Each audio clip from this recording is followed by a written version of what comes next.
What's up mga kaibigan? Nagbabalik na naman si The Fort at kasalukuyang kumakain ng dinner.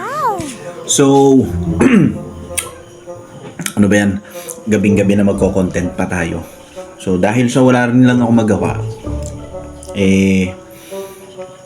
magagawa na lang ako ng video, 'di ba? Magva-vlog na lang ako. So, hindi about to sa pagkain ko ng adobo. Yun, no? The best chicken adobo.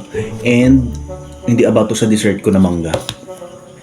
So, ito ay about sa barya. Bakit barya? Bakit barya? So, napagdesisyonan ko na bakit hindi ko bilangin yung mga baryang nandun sa aking drawer na inipon namin ni Mami ng siguro mga 3 or 4 na buwan. 'Di ba? So, pagtripan kong bilangin yun, guys. Yun ang gagawin natin ngayon. Alam ko hindi pa siya ganun karami. Yung, pero at least, 'di ba? Nag-iipon kami. So, ganito yan eh. Napagdesisyon na namin ni Mami na mag-ipon nun, kahit barya lang. 'Di ba? At least may naiipon kami, lalo na meron na ulit kaming darating na baby. So kailangan natin paghandaan yan, kahit barya-barya lang ang naiipon natin, makakatulong yan. Pero napagdesisyonan din namin, paano ba namin palalaguin yung aming mga barya. Ang ingay ng washing machine ko sa gilid. Naglalaba kasi yung kapatid ko. Pasensya na, guys. So paano ba namin palalaguin yung aming barya? So napagdesisyonan na namin na bilangin na para maipabuo natin sa tindahan bukas. Pero hindi pa rin kami sigurado kung ano bang gagawin namin na paggagamitan para lumago yun. So, bilangin na lang muna natin. 'Di ba? After ko kumain, bibilangin natin.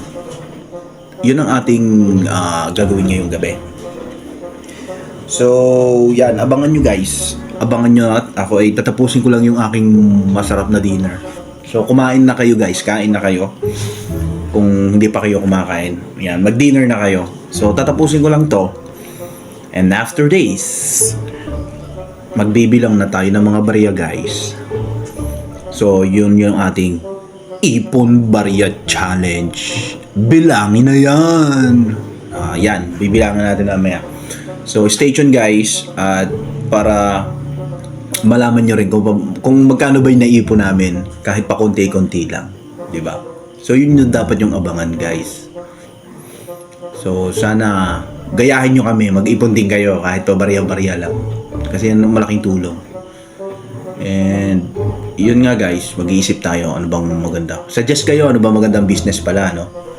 Mag-suggest kayo dun sa after ko mabilang.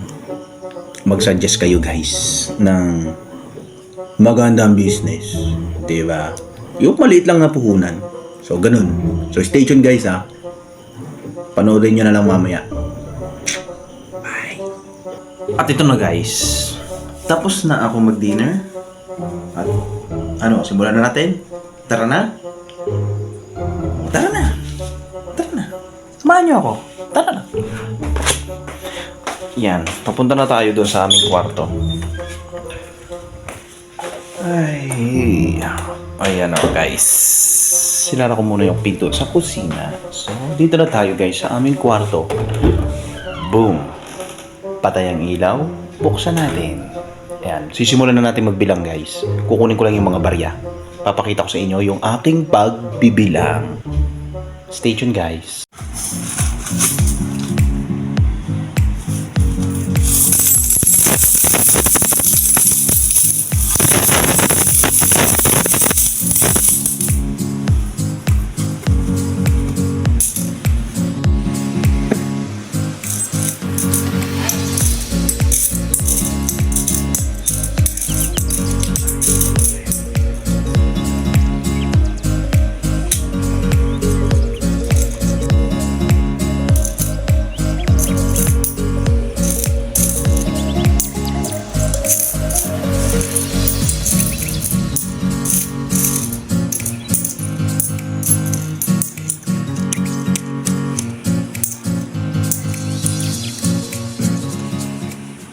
So, bali ngayon guys, tapos na tayo magbilang.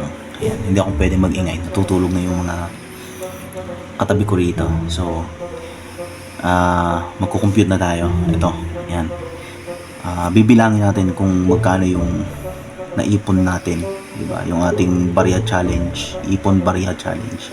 So, tara, i-compute na natin. Papakita ko sa inyo kung magkano na ipon namin.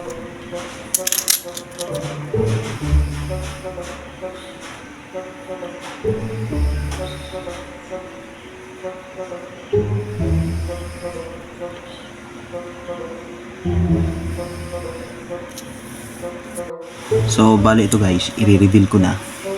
Meron tayong naipon na yan, 1,580. So, naka 1,580 tayo. So, ano bang magandang gawin natin dito? So, yun susunod nyo nga abangan kung ano ba yung gagawin namin dito. So, yan. Tapos na tayo magbilang. So, ibabalik ko muna ulit dun sa lalagyan. Punta ko muna ulit dito, balik. Tapos ano natin to, ipapabuo natin sa tindahan, diba? Tapos mag-isip tayo ng magandang paggagamitan nito para hindi lang siya na nakalagay sa lalagyanan.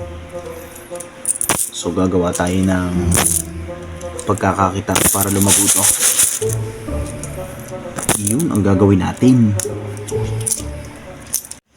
At yun, nasaksihan nyo guys ang aking pagbibilang ng barya at kung magkano ba yung ating naipon. So, pag-iisipin namin ni Mami kung ano ba yung magandang paggamitan nun para lumago siya. Diba? Pipilitin natin mapalago yun. Diba? Kasi, syempre, naghahangad tayo na magkaroon ng extra income. So, yun ang ating pipiliting gawin. Diba?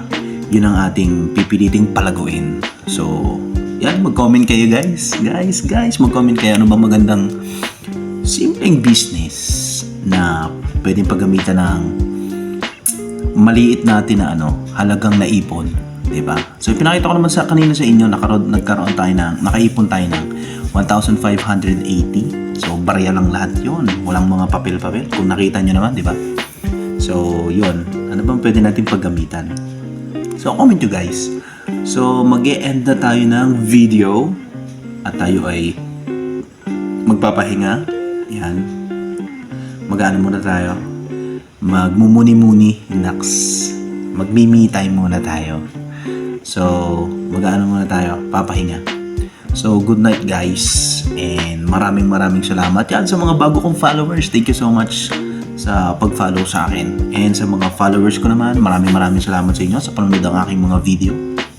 Na kahit napipilitan lang siguro kayo, pinapanood nyo bilang pagsuporta. So maraming salamat sa inyong pagsuporta guys. At huwag nyo kong kalimutang i-follow. At huwag nyo akong sa aking Facebook page dito. And huwag nyo rin ako kalimutang i-subscribe sa aking YouTube channel. Yan. So, yun na. Hanggang dito na lang yung video natin guys. Tatapusin ko na. Magpapaalam si The Fort. And God bless guys. Good night. Bye-bye.